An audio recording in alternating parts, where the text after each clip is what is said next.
say something. Oh yeah, I'm kind of sad because I have less phallic energy with the microphone now that it's further away from me. Although hopefully the audio quality will be better. What the fuck are you talking about? But I feel like this...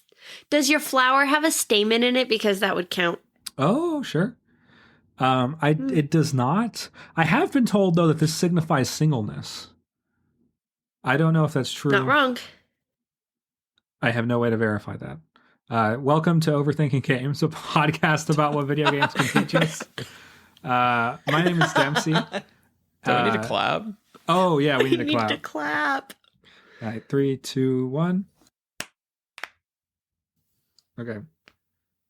Perfect. Carry on. Just keep it in. Just keep the clapping. So it's been last time we were talking about introductions. My name is Dempsey. I have been stuck on Demon Souls. Anybody else want to introduce himself? Yep, I'm Katie, and I've been playing Warzone. Verdansk is back, baby, and it's as good as ever, and casual mode is bae. Hi, I'm Seth. I continue to grind out Bloons Tower Defense. So it's actually Katie's topic today. Katie, you want to talk about your topic? I do. Okay, so my topic this week is side quests, and I have a lot of thoughts about side quests because I like to play games that have side quests, and also because as an educator, sometimes I feel like I go off on side quests in my teaching, and I'm like, is this valuable? Is this a waste of time? Are they gonna do it? These are the questions that I have. So, I want to talk about side quests and education. But before we do that, what have we been playing this week? I have been playing a ton of Demon Souls to the point where there's other games that have come out that I want to play, but I have a fear that if I do anything else with the controller, I will not be good at Demon Souls anymore. Like literally. That's how I got tendinitis in my wrist when I played Hollow Knight. Yeah. Be careful. Literally. So I'm 60 hours into Demon Souls and not very far. I'm not good at this game, but we're making it through. And I just defeated, who did I don't know. You can kind of do the bosses in like a lot of different orders is what I'm understanding. Yeah. I killed a big dragon god. Which was a puzzle, actually, not that hard. The boss before him fucking sucked. But the point is that there's so many other games I want to play. Like, even like casually, like Minecraft on the PS5, or Lushfoil, which I'll talk a little bit about, or Blueprints, which is apparently getting incredible reviews. I'm also supposed to be playing Super Mario World for another podcast that I'm going to guest on. But I am so afraid that like right now I feel like I can control the character. Like I feel like I know how my sword swings. I know how it feels to move around. Like when I see an attack, I know like the timing that my shield can parry it. I'm so fucking locked in that I'm afraid if I do anything else with the controller, I'm going to lose that sense of like connection I have with the character. And so I have just decided to dedicate my life to Demon Souls until I finish it. If it takes a year, it takes a year. Like I cannot lose the progress I've made on that game. My character is shirtless still because his armor is too heavy and he can't roll fast. So he has he's like a suit of armor except he's shirtless, which honestly is a vibe. And my main weapon is just a longsword that I continually upgrade, which certain boss fights will certain boss fights will reward you for switching your weapons, but then he moves different and I feel like I lose my connection to him. So we're farming magic jelly, we're farming fire things to put on the blade. You can kind of customize your blade if you have, if you spend time farming resources. We are agriculture production style farming in my Demon Souls playthrough. We're grinding things out. We're spending a lot of time on like the first world because they all give you, and I know what each world gives me now and where I can go to get the most of that from each world. Bosses, I am not healing until I get halfway through because you can use up all of your grass. And so like, let's say you get like 50 Is that heals. a code for weed? What? Is that a code for weed? No, it's Grass? what you use to No. heal. It's like a healing potion, basically. Just think of them as okay. healing potions, but you don't get them back when you die. So Yeah, it's not like Elden Ring. it's not like Elden Ring. So that means that if you struggle with the boss and you use all of them, you have to go farm them to get them back. So now I have a system where I have to make it at least halfway through a fight before I get to use my healing grass, which has actually made the fights take a lot faster. Like has really sped up my efficiency. I think it's still a really beautiful game. It's really disturbing. My favorite guys are the little slugs that are made up of human faces. I love them so much. They have a crab legs and they're like walking around and they like yell at you and spit blood at you.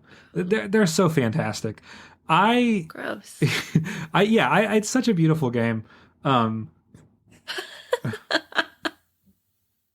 And my character, I'm sure I talked about this, but my character is in love with the upgrade girl, and so we're upgrading ourselves slowly to impress her. I also have been using guides a lot. I'm not figuring this out by myself. This game seems like it would be horrible to do that with, actually, because there's a lot of things that are not very apparent. And so I feel like I've saved myself a lot of times by using guides. But I've loved it. It's been very beautiful. And that's kind of all I am going to be playing for a long time.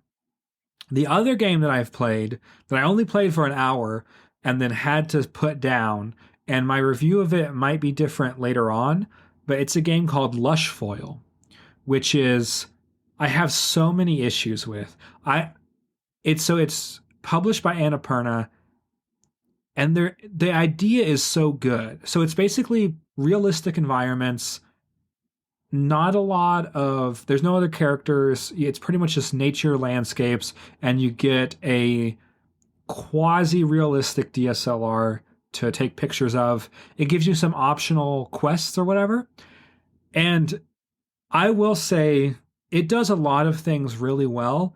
It also is really bad, and I hope someone else makes another version of this game a lot better.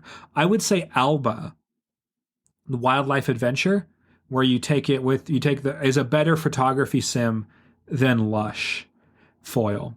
Lush Foil is what it's called. And it's because it's not open world. Like, you can't just walk through the woods. It's like you're on paths. It's closer to like Is it like Pokemon really? Snap? So almost. So like it's not on rails. Like, you are still walking and things like that, but you can't just like walk up into the mountains off the beaten path. Like that really doesn't exist. And you can't really tell where you can walk and where you can't. Like, it's not clearly marked sometimes.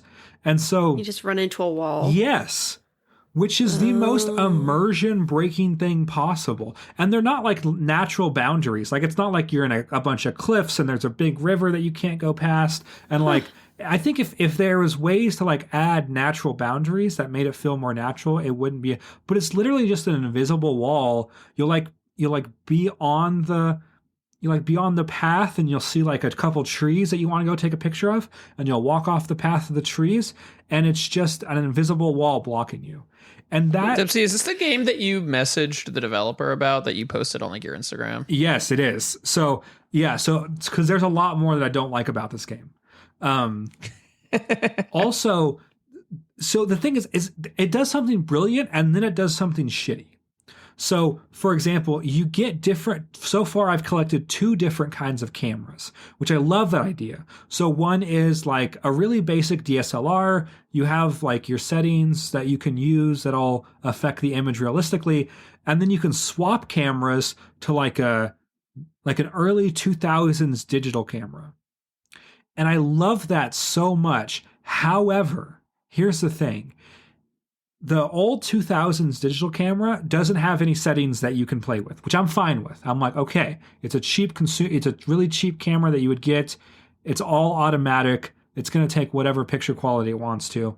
I'm down with that. However, let's say, for example, that on your DSLR, you want to set a focal length. So on your DSLR, you want a 50 millimeter prime lens, which means that you cannot zoom in and out, right? So sometimes, so you have two types of lenses in photography where you have zooms and primes. Zooms do what they sound like, where you zoom, and that might be like an 18 to 150 millimeter or whatever. And then you have primes, which are one number, and it's just at that angle. So you might have like a 50, which is like roughly the human eye, or like 100, which is like a longer lens, or like a 300, which is a telephoto lens, or like an 18, which is very wide. So as a photographer, sometimes I really like having a prime lens on a good camera because it makes you think about composition differently. The saying is to zoom with your feet. And in cameras, a lot of times you can get better image quality out of a cheaper lens if it's a prime. So I'm happy role playing that my character has a prime lens. And then I swap to the digital camera, and the digital camera is supposed to have a zoom lens. But because it doesn't have any settings, if I set it as a prime lens for my DSLR, it continues to stay as a prime lens for my digital camera, which means that my digital camera does have settings. I just have to set the settings on my DSLR and then swap to my digital camera because apparently the DSLR settings are universal, which is the most... So is that a bug? Baffling. I don't know if it's a bug or the worst design choice imaginable. Like, I actually cannot think of a more inconvenient system of like camera settings than having to swap to a different camera, have your settings on that camera, and then swapping to another camera, and you can't see what that does until you swap. Like it's such a bad UI experience in so many levels. Also, a lot of the buttons on a camera that are programmable to be like quick access, for example, like your aperture or your shutter speed, your exposure triangle, a lot of cameras will have those mapped to certain buttons so you have quick access to them. So you don't have to go through your menu if you want to change, if you want to stop down or something like that. And this doesn't have any of those. So like, I would love to like hold circle so you can adjust your aperture, or like hold triangle and that gives you like instant ISO things like an actual camera. You have to go into your settings anytime you want to make any adjustments, which is fucking horrible. So like somebody tried making like a photography simulator, but they just made it worse than doing real life photography. Yes. Like real life cameras have a lot better UI things that you could have mapped onto the game experience that just aren't there. And it blows my mind that it's designed like this. It's so stupid. Also, like there's little items, right, in the game that are very clearly like meant to be noticed. Collect this, or like take a picture of this. Yes, but they're not that though. You pick them up and they disappear and they're just a collectible. And you have no access to them afterwards. So it's not like they're a prop, weird, right? It's not like it's like a teddy bear you find in the woods that you can go put on a bench. That would be fucking fantastic. And then you can put the teddy bear in a bag and that's your collectible and that rewards you for exploring. It's like a thing that you pick up, never have access to, and also can't put back into the scene. And so it's like, why even have it then? I don't know. I wanted to love this game so badly. Like part of my job is being a photographer. I work on a nature series. Like I love nature photography so much. And this game is like a first draft version of what that should feel like. It should be open world. I don't care if the environments are small. They can be, it's not early access, is it? No, it's not early access. It's a full paid release. To be fair, it's only $10. So, however, yeah, it's just like, it should be smaller locations, props that you can put around and play with, and better cameras and cameras that you can, and the developer said that they're going to fix some of those things. Oh, also the thing that makes it unplayable right now is that you can only take 40 pictures, which is useless. Like it's just a useless game at that point. Like there's literally, so here's the thing. The pictures are so cool because that's your fast travel system. So you take a picture, and then if you go somewhere else, you can select that picture and then go to exactly where that picture was taken. Fantastic concept, right? That's cool. That's super fucking cool. Except that you can't use it so there's different locations and you can't fast travel between locations like that, which I think is very dumb because like you're running this on a PS5. What else are you using that memory for? Like what are you doing? You can do that in like Ratchet and Clank. Like God of War has no load times, but this photography sim does. What is wrong with you? And then also, you can only take 40 pictures, which you can't experiment, you can't do anything.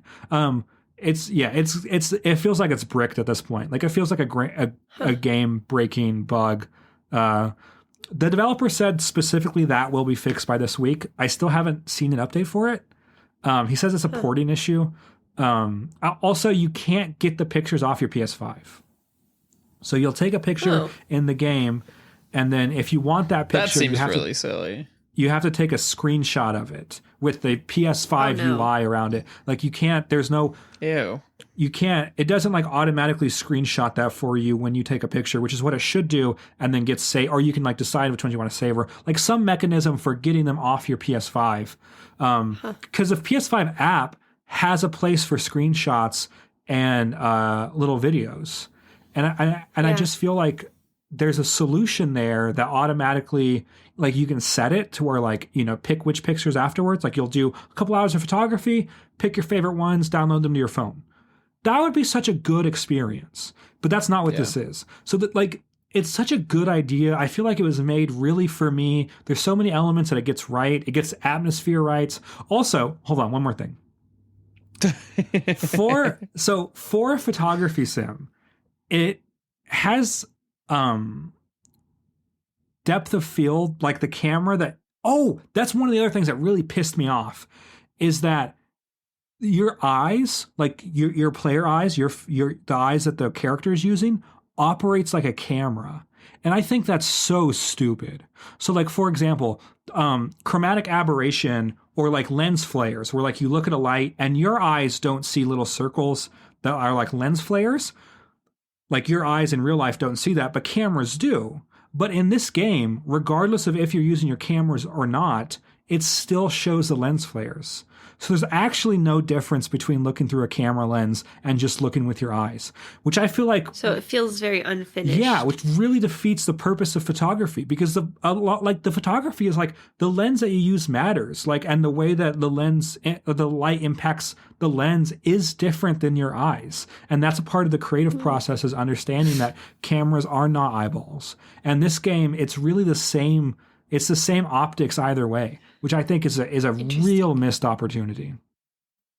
Do you feel like maybe it was, I don't know anything about it. Did you hear about it when I told you about it, or did you already know about it? I knew about it because Annapurna published it.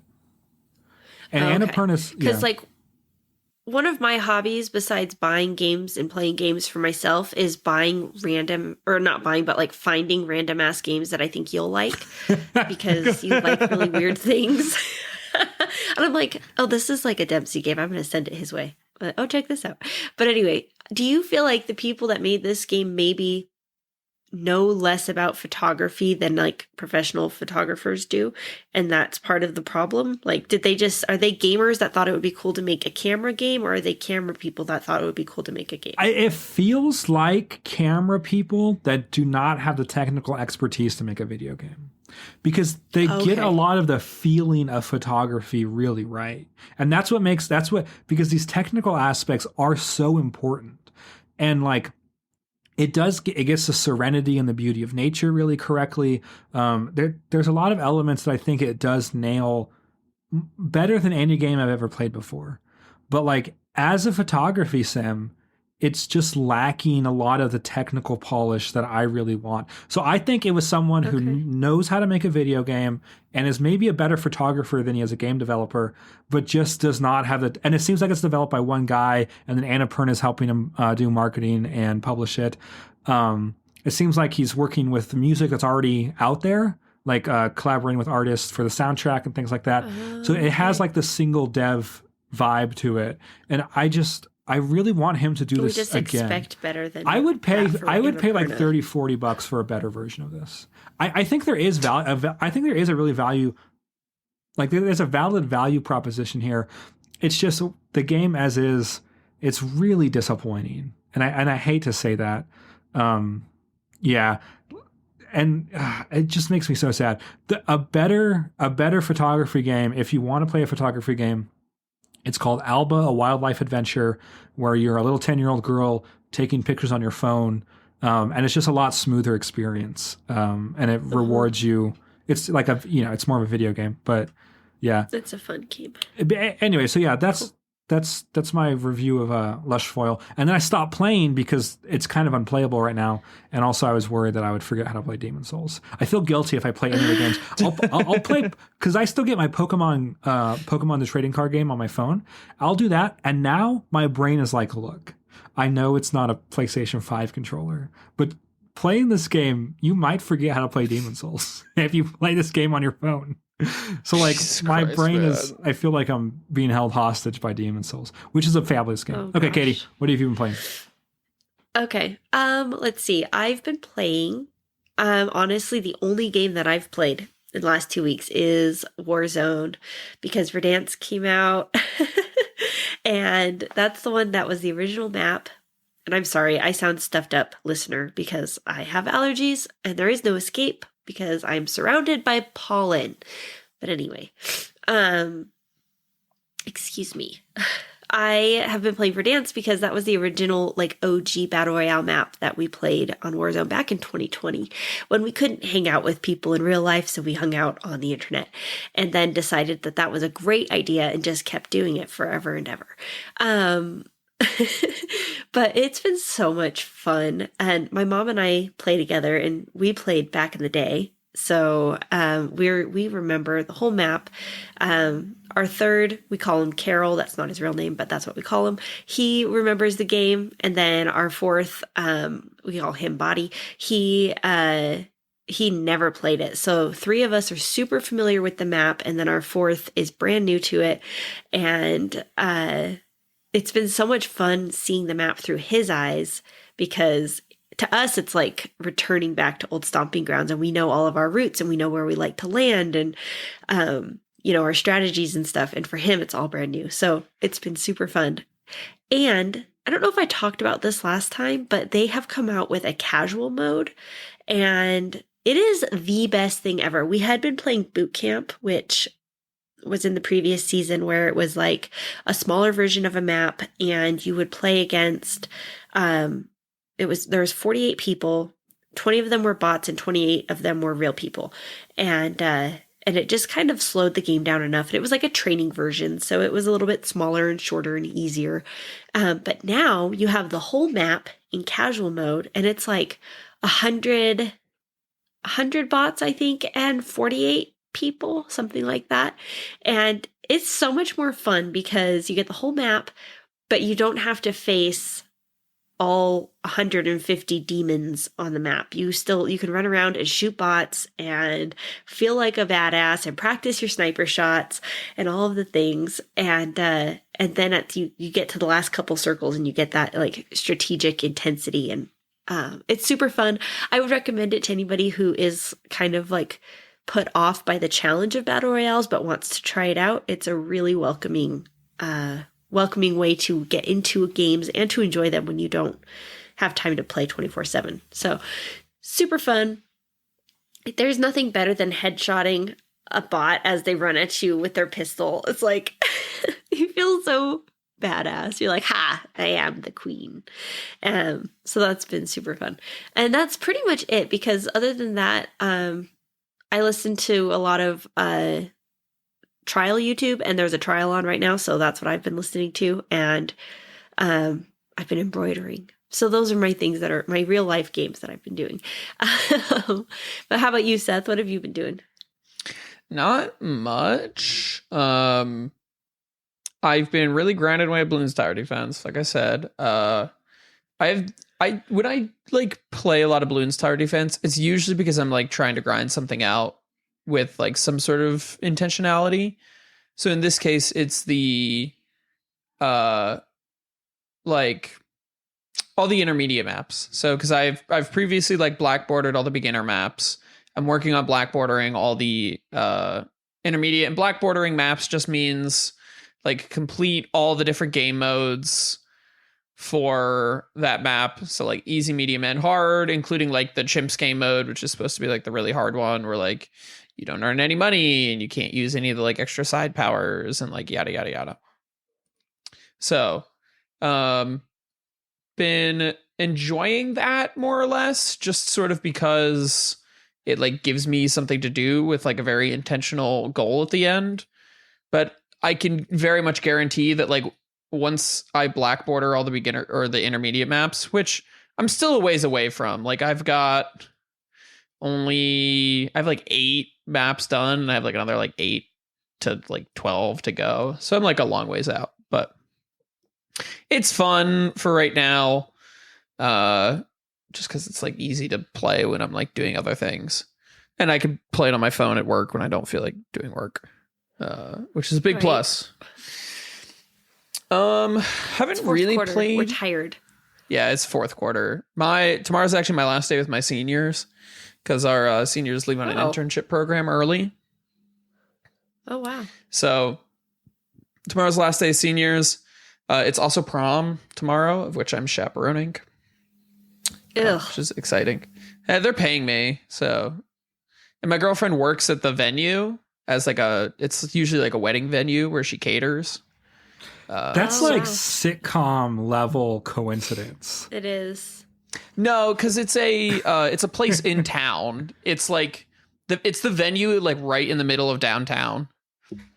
And we do not have a very large town. And apparently some community member convinced somebody or another that they had to hold it at this venue.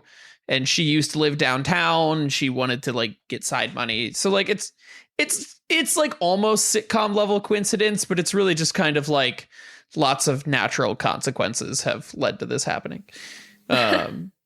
But yeah, so they're paying me to do it. A butterfly flapped its wings in Philadelphia, and here you are. Yeah, pretty much. So that's that. I've played a couple of random games now that I think about it. I bought this game called Dungeons of Dreadrock. I was looking for like a game to buy, and I was like, hey, what if I find like a mystery dungeon style game? That's not what this is. This ended up being a sort of like puzzly dungeon crawler where like each floor has like a little puzzle to solve. I only played it for like 20 minutes and I was like, this is kind of fun. But you know, it's a bad sign when the number one achievement in the game is only unlocked by 5.5% of players and it takes like 20 minutes to unlock it. So maybe I'll play a little bit more. Maybe I'm like a little iffy on it. Have I ever talked about the Number Factory? Okay, I did talk about the Number Factory. I think you talked about it last week. Yeah, that's what I thought. So played a little bit of the Number Factory, lots of Bloons Tower Defense. Katie, you bought me a game for Christmas like 2 years ago called Dome Keeper that I never played. Yes. So I finally decided to play it. It's all right. That's good. I had just never gotten around to it, so I was like, I'll give it a shot. That's fair. That's a bit of a weird game because it's like it's a roguelite where you have to go like mining for resources and then like build up a tech tree, sort of like Civilization style. It's a little funky. I haven't really decided if I like it or not, or if I want to like it back, but like it seems fair, cool enough. Like it's sort of like weird genre wise, but it seems like if it's a game that once I kind of like wrapped my head around, it'd be like a pretty chill one. I've been spending a lot of time like out on my couch because now that I live with my girlfriend, there's a lot more time for like, hey, do you want to watch a show together? Rather than like, hey, we're not hanging out tonight, so I'm gonna like shut myself in my apartment and play games. Oh. And then maybe eventually you'll get to we've been together for 10 years and I'm going to shut myself away and play my game while you watch your show. Yeah. So, but that's sort of where that's been.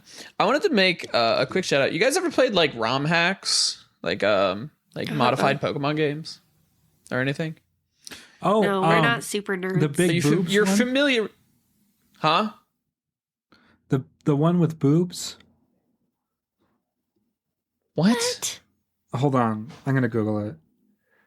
Okay, carry on, Seth. Okay, anyway, so people essentially make mods for Pokemon games, but you can only play them through emulator.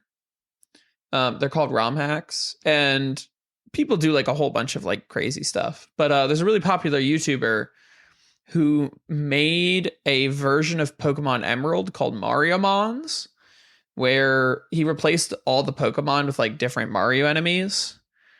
And then like changed up all the like moves they could learn, and like they made like a whole like custom map. He worked with like a whole team on it. And it's like really, really, really well done. And they have a bunch of like quality of life features that the main games don't have.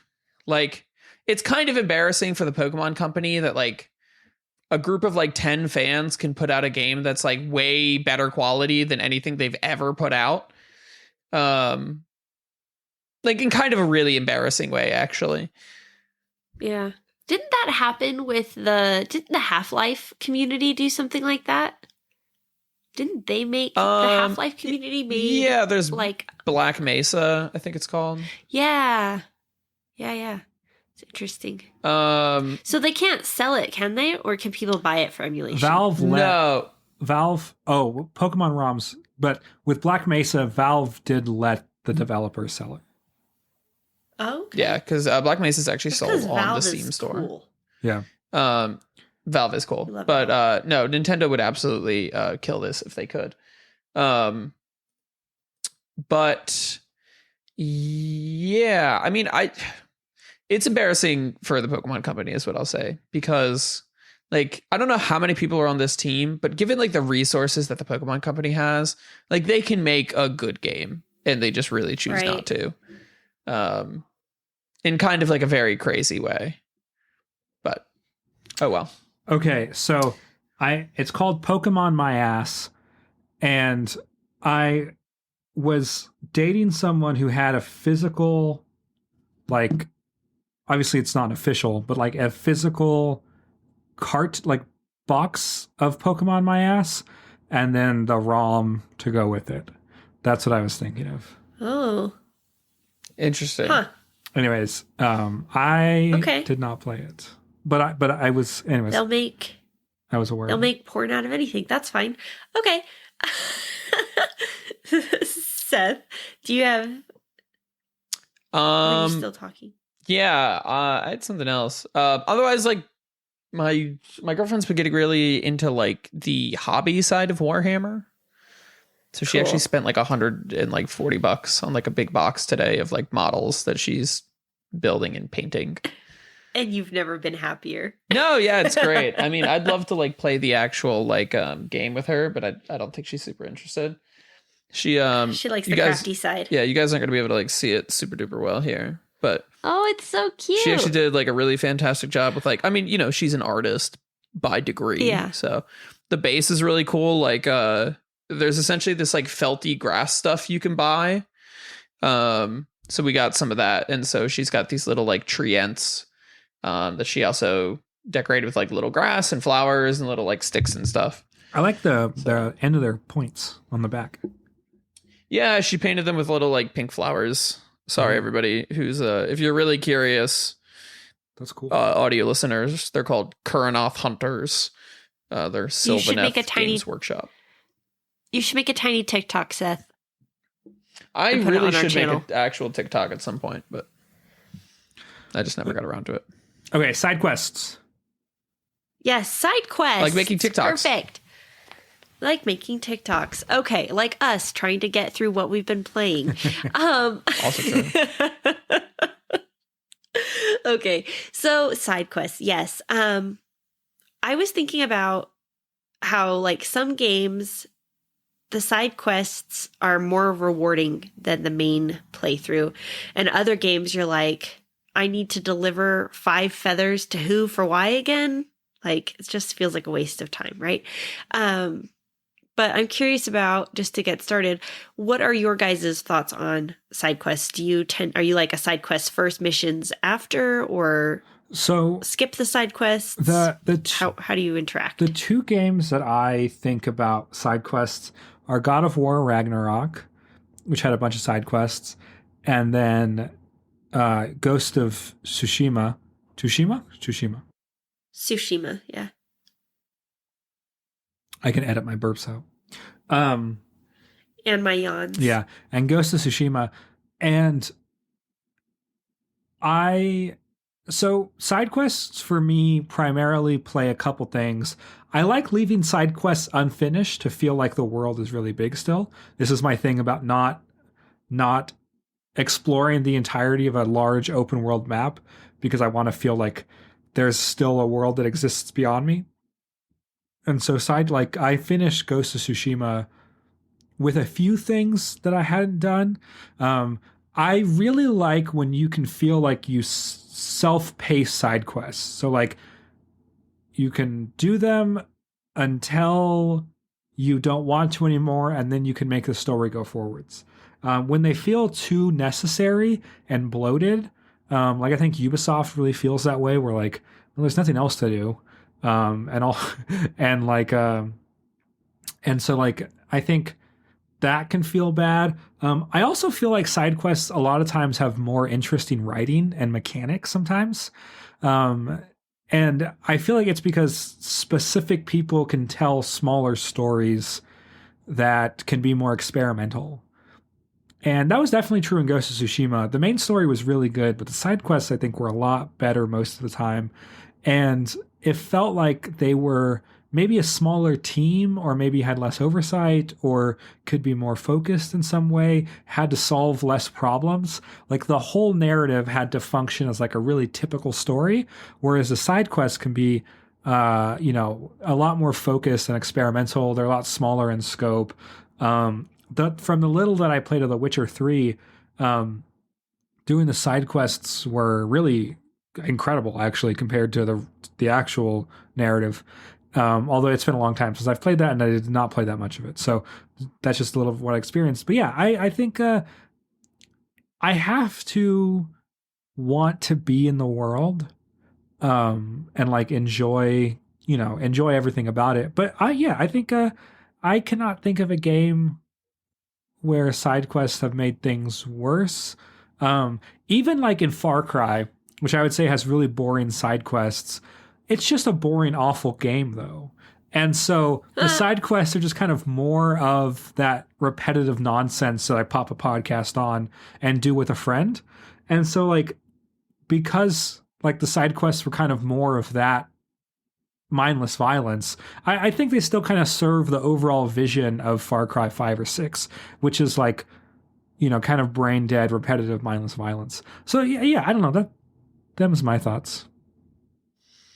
My sort of connected thought to that might be like, I think it is very game dependent for me, because like certain games, even if I've played them a bunch, I will do all the side quests. Like I really love the Borderlands games, and I'll often do all the side quests, even if it's like Borderlands 2, which I've played umpteenth times, because like the side quests are fun and well designed, and there's some unique stuff you can get for them, and I mean, I just like checking them off the big list of quests.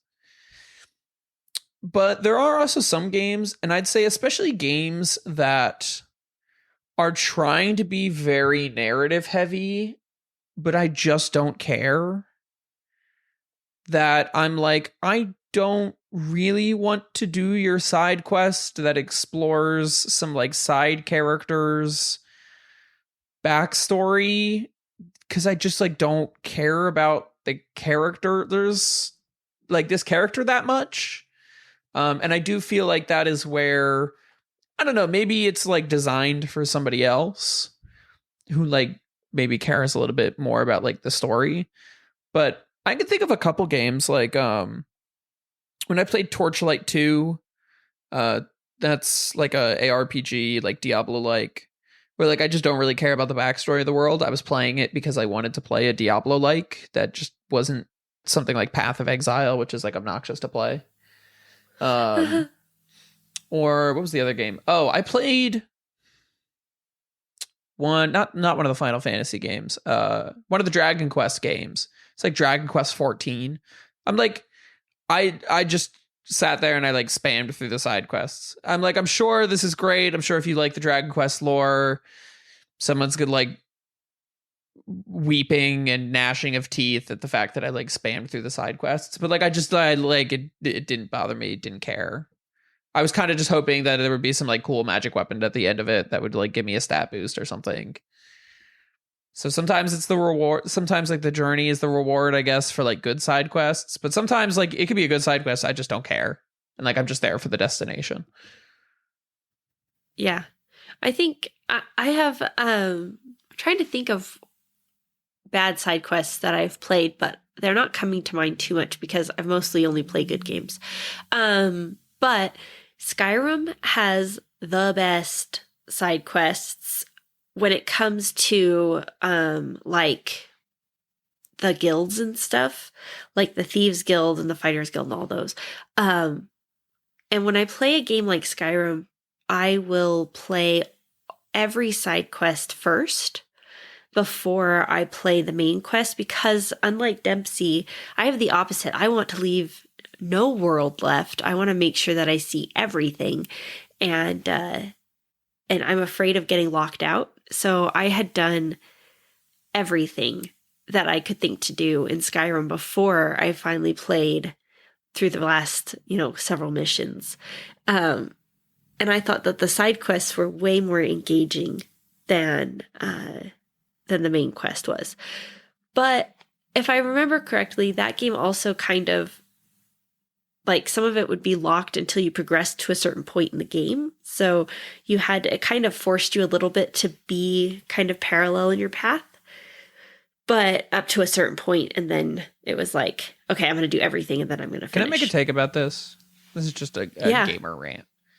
Skyrim is, I think, Skyrim is the perfect game for this, which is that there's too many distractions in Skyrim. Yeah. The fact of the matter, I think the Skyrim main quest is great. I think it's cool. It has so many cool moments. It's engaging. It has interesting choices to make between like different factions. People just get too fucking distracted. They get to Whiterun and then they're just like, oh, I'm off to see the Wizard of Oz. And then they're like, what's happening in the main quest? Who are the Jarls? What are the factions?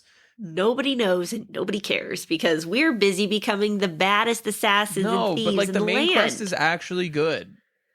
It's just people are like, a really good point. Oh, I never actually played, and people hold it like it's a badge of honor. They're like, oh, I never actually played the main quest in Skyrim because I got distracted, and then I wanted to be a thief, and then an assassin, and then I got caught up with the Nighthawks or the Nightshade or whatever the other weird organization is. And they're like, no, I never actually, I played 700 hours of Skyrim, and I never bothered to do the main content the game is designed for. Sorry. So true, though. No, that's so true. I think it's how I played Skyrim. Of course it is. I think that's a very good call because it's true. Like the things that I remember about Skyrim the most are the guild quests because that was where I spent most of my time and interest. It's interesting that people don't play other games like that. Like no one plays Red Dead 2 and is like, I didn't even finish the main quest. Like, that's just not how you play other games. Right. It's this like weird badge of honor for Skyrim specifically. That's like, I never did the main quest. I got distracted by mods and side quests. Well, do you think it's because, like, I don't know of other games that have as deep of a commitment to their side quests? That's true. Sure. Like all of those. It's like Skyrim has like that, like 80% of the content is not along the main storyline. Or like more. And you're very much encouraged every step of the way to diverge from the path and go check out what's in this game. Yeah, for sure. I don't know. It's just a weird culture around Skyrim. I think specifically of like, I didn't complete the main story. It's like, okay, and it's good. Like you're missing out. Yeah. I think it took me 2 playthroughs to get to the main story. The first time I played, I played a lot and I didn't get through it. And then I stopped for a while and I came back and I played it all over again. And I did a lot and I finished the main story that time. But yeah. There are games though where I'm afraid that if I don't do all of the quests in an area and I move on, that I will out level those quests and they won't be useful anymore. Yeah, this is the Borderlands problem. Yeah, and then you're like, will I bother going back to do it? But if you're like a completionist, then you feel like obligated. And I wouldn't know anything about that except for that's 100% my problem. Like, I can't miss anything. So I slog through it to my detriment. I think it can feel really good to come and like with a power fantasy and be over leveled on a new quest. That's what I was gonna say. I think that can also be a really good feeling though.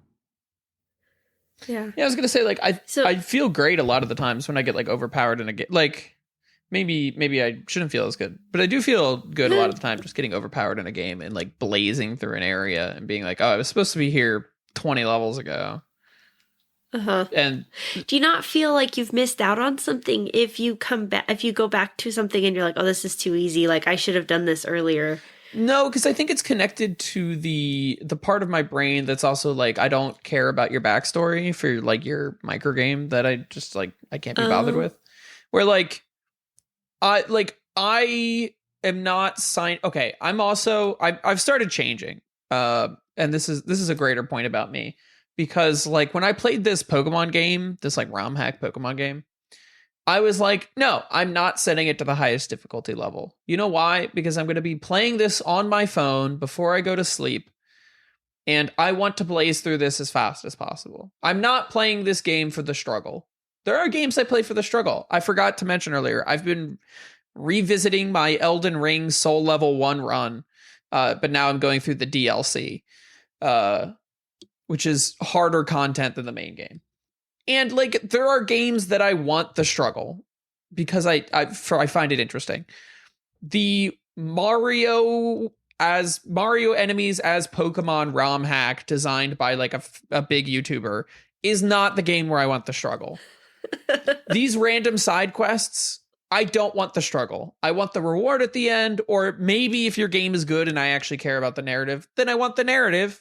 And I don't care about the struggle. Like, I feel about it where like my feeling is that it's one of the only times I get a good contrast to see how much progress I've actually made. Where so like for example, in Demon Souls, as the enemies get harder, I level up, and so it kind of feels the same. Like, it feels like it's kind of a similar level of difficulty since when I started the game. Like, but then if I go back to an old area, I feel like a god. And so it's one of the only points, like going back and doing a new side quest, where I feel like my character has made progression in the way that the narrative implies. Because, you know, I get to see how I actually deal with the enemies that gave me trouble beforehand. So no, I love going back and sometimes I will intentionally do that. Like in Ghost of Tsushima, there are some people, like really bad people that you interact with, like morally bad. And I remember waiting until I felt like I was really overpowered to then go attack them. And it was so cathartic to be like, okay, I'm like this ninja samurai dishing out justice, like, you know, like Batman or whatever. And I think that would have been maybe not a worse experience, but a really different experience if it was a struggle and if it like took challenge and things like that. I think for that side quest, that's not the fantasy that I wanted. So no, I'm completely okay coming back and doing side quests later. Okay. So is there a situation where a side quest loses its value to you? If the writing is there, no. I think as long as there's narrative consequences, like if I get to see parents again, or like, you know, whatever kind of narrative hook, no, I'll go back and do a side quest. Yeah, I don't know. That's how I feel about it, I guess. Okay. What about you, Seth? What do you think? is there ever like a side quest that's not appealing? Sorry, what was the question? Well, not that it's not appealing, but like that it loses its value.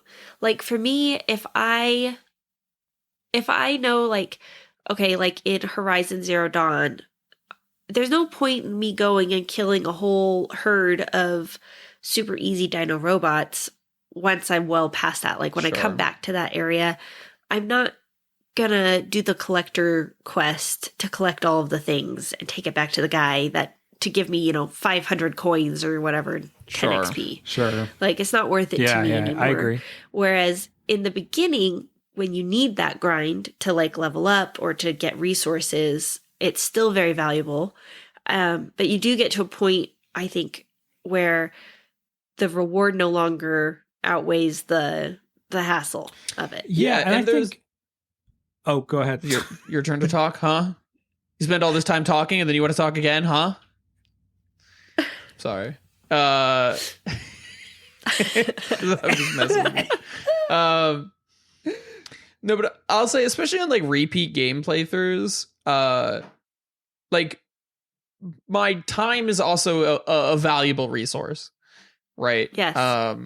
And part of that is, I think, like the struggle aspect of things. But there's also like, I'm just going to keep using Borderlands as my example because it's this game I played a zillion times. There are some quests in that game that when I go back through, I just hit ignore. Like, don't show this in my quest list. I don't want to do this quest. It's not fun. Like, there's no good reward. It's not fun. And so like, and it takes like too much time. Like, there's got to be some sort of, what do they talk about? Like the triangle where something is either like, it's like the food triangle. It's either like cheap, fast, or good. And you have to like pick two.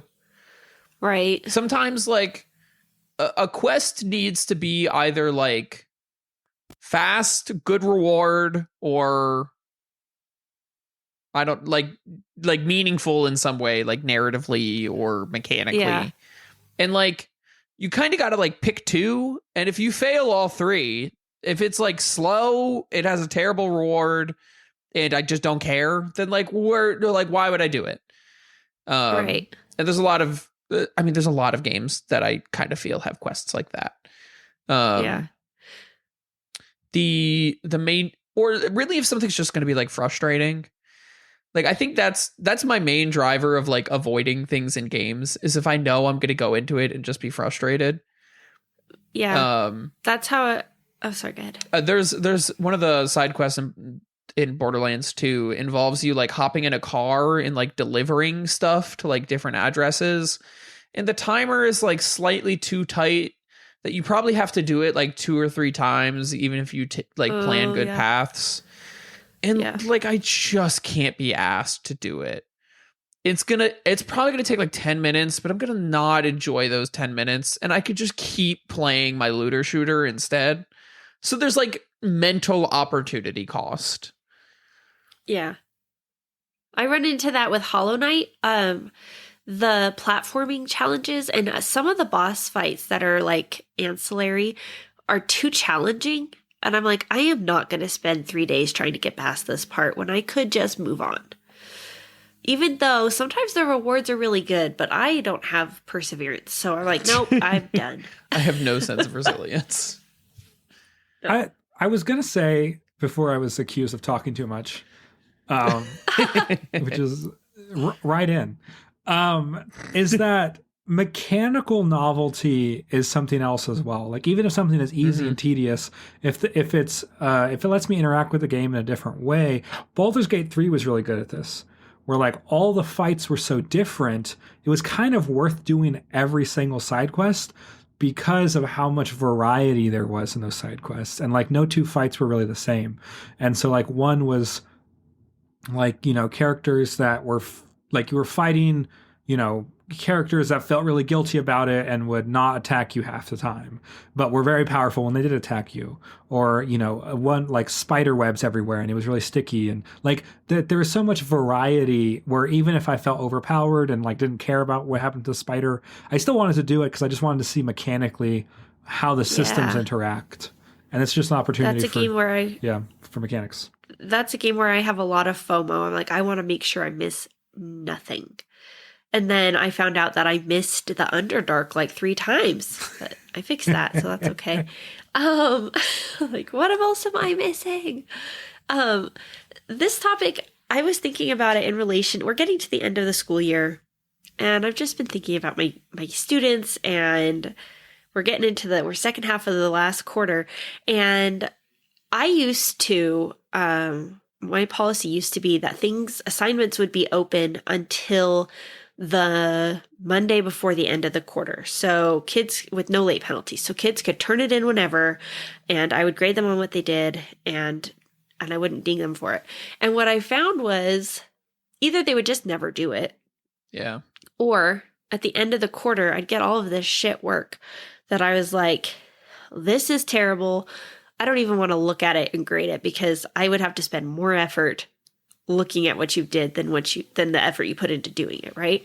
And so what I do now is that I have a 2-week cutoff. Like after the due date, it has 2 weeks and then you can't turn it in anymore.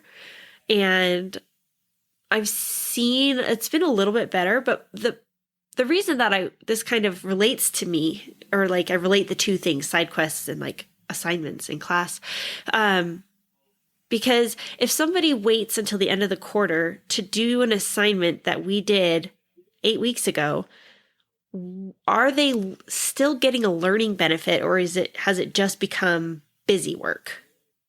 They're just checking the box to check the box, and they're not actually engaging with it in the way that it was supposed to be, like in situ with what we were learning.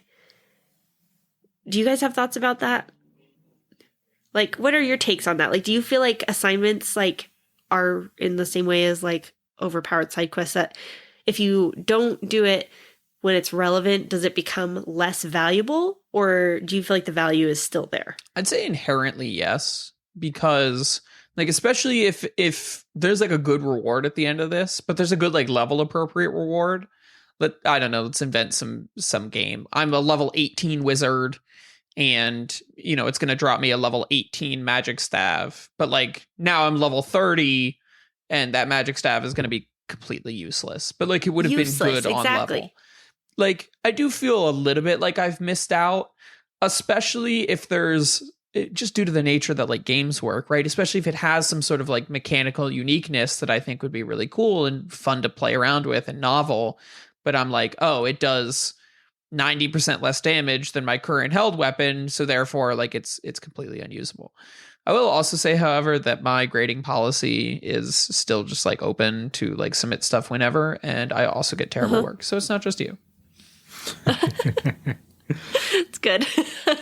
Or is it? I don't know. It's Laugh bad, or cry. but it's bad. But it's not our problem. It's this, society's problem. Yeah. Dempsey, I know you have thoughts about like assignments and school and things like that. Do you feel? I have. So I feel like what you're talking about, you have more experience and a more right to an opinion. I have an unrelated and worse opinion about this. Okay. And so and this is a lot broader. During my undergrad, I was really interested in the idea between compulsory and non-compulsory education. And I feel like non-compulsory opportunities for children are very important. So in my metaphor is like school and grades and things like that is like the main quest. And then the kids will get to go on field trips or get an expert to come in and do a demonstration or have these other things, which are like little side quest things that they go on. Or educational opportunities that their parents will take them on, maybe completely disconnected to school, but are still made by professional educators, museum educators, and people like that. And I think I was really interested in non-compulsory educational opportunities. It could be educational videos, on YouTube. It could be, experiences in, children's museums or science museums or things like that. Not because I think those experiences could ever replace like school or classroom learning, but I think they are allowed to do really different novel approaches to educational experiences that for a whole host of reasons just can't be happened in a classroom. Like the lower stakes, the self-selection, So like at my science museum, when I did like a thing about like the human body or whatever, not every kid had to be interested in that. And for the kids who weren't, there was no consequences for that. Like they weren't being graded on it. Right. And so the kids who were interested self-selected to be a part of it. And then it was awesome because they were all with kids who were also interested in it. And so like, which is not an experience that you can get at school where it's compulsory. So even kids who have no interest in it or actively dislike it still have to participate. And so I think having non-compulsory opportunities for kids, these like learning side quests, I think allow, and it's not perfect and it's not all kids, and it might not even be most kids, but it will allow some kids, I think, really meaningful opportunities that could not happen in a traditional classroom. Yeah. And so I agree. And so that's something that I researched a lot in my undergrad, as far as undergrads do research. But it was something I was really interested in. Is like, what role do educational, science communicators on YouTube that are very personality driven. But like if you follow like Veritasium, like you'll learn a little bit about this stuff, and it's not like it's not like it's going to be like an effective mechanism for like retaining that information in like a testable or professional way. But I think it does maybe allow you to interact. Like, I think like watching like fun physics channels on YouTube did help me interact with physics in the classroom really differently. And going out to like, I don't know. Anyways, so that's how I would say, like, the question about like when you should hand in an assignment and if doing it, like I feel like that's a technical question to your specific jobs. I don't know if I have as much insight to talk about very educatedly, but no, I would say that the metaphor that I would extrapolate is non-compulsory versus compulsory education. Yeah, I think that's true, and you're dead right. Like, the more this is what I also did. I did not this specific topic, but your topic was in my topic for my master's thesis, and talking about background knowledge and literacy. And they basically research shows science proves. Sure, yeah, that's good.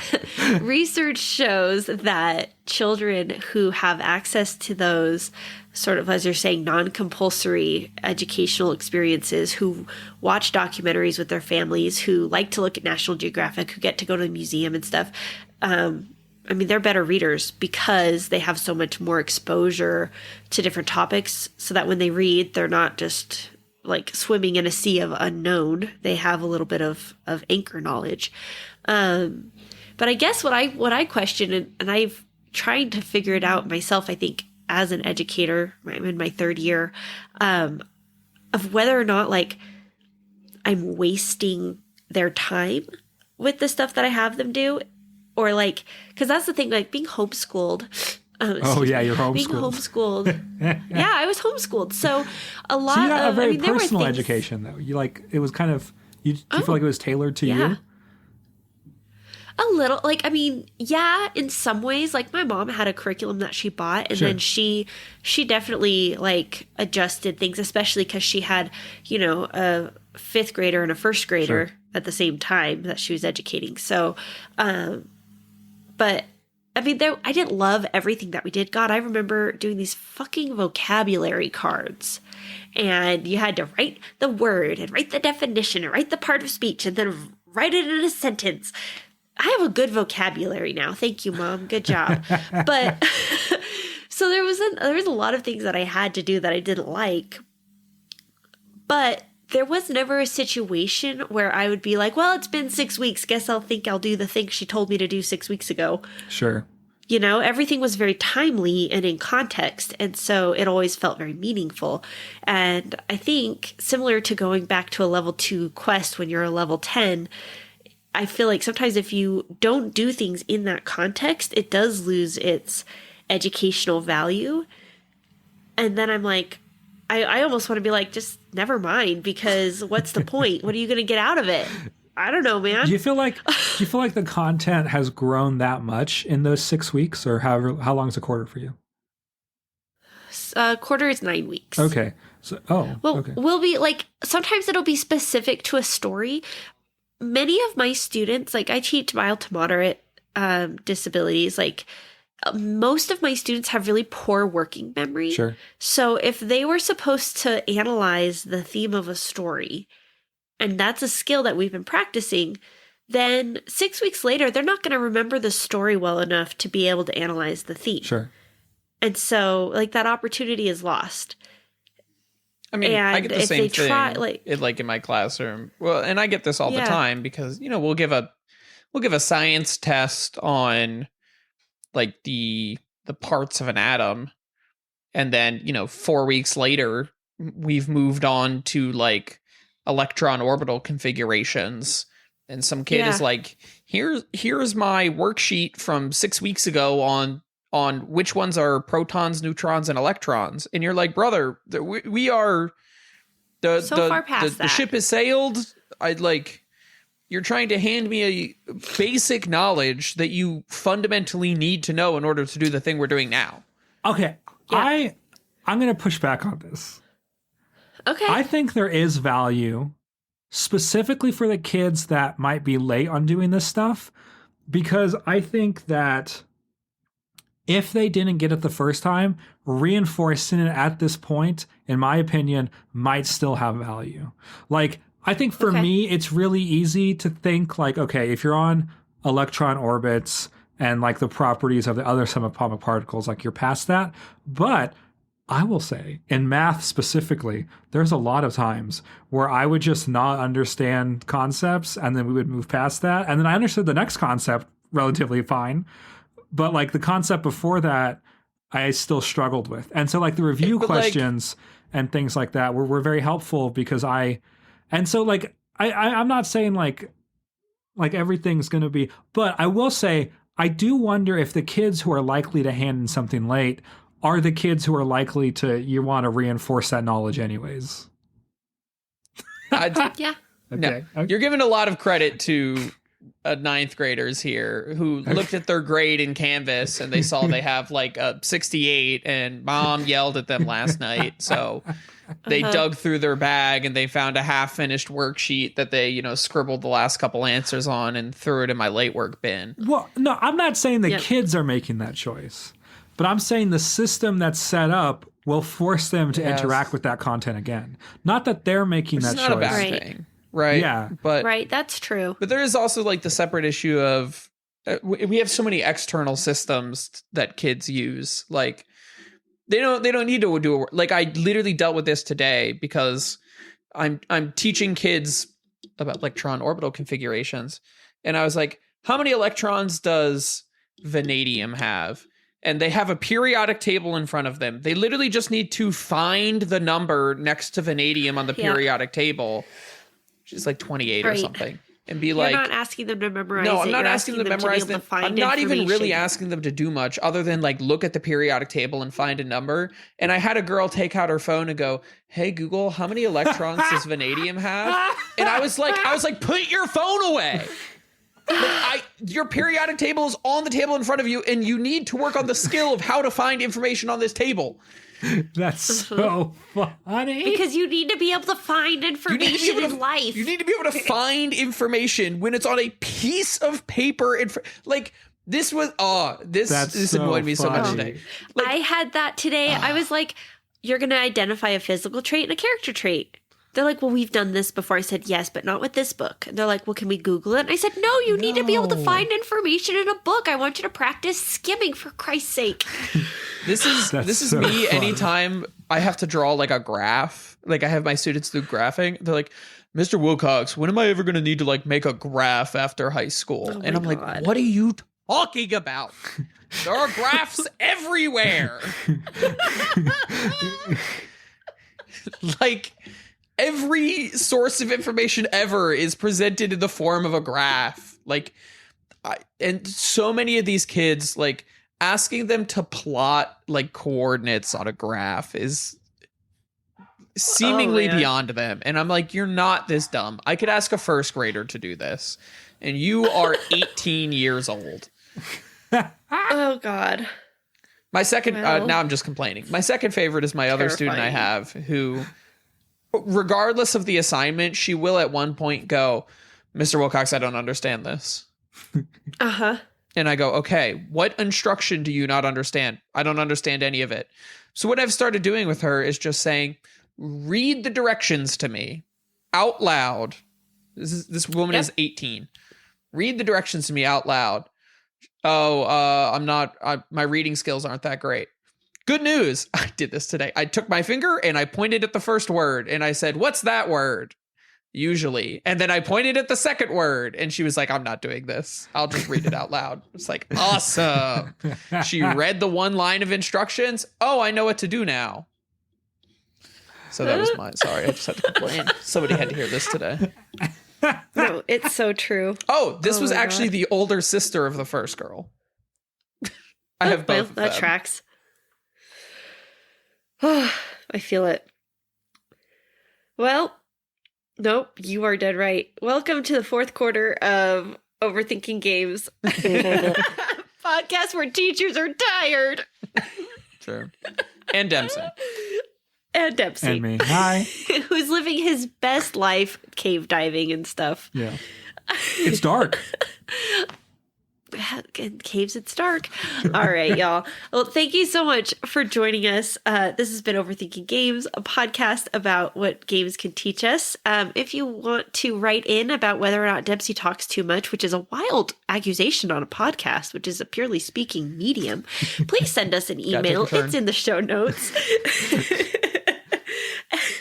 And we'd love to hear from you about Dempsey or side quests or homework, or whether or not your teen won't do their homework, and we can commiserate together, and that's okay.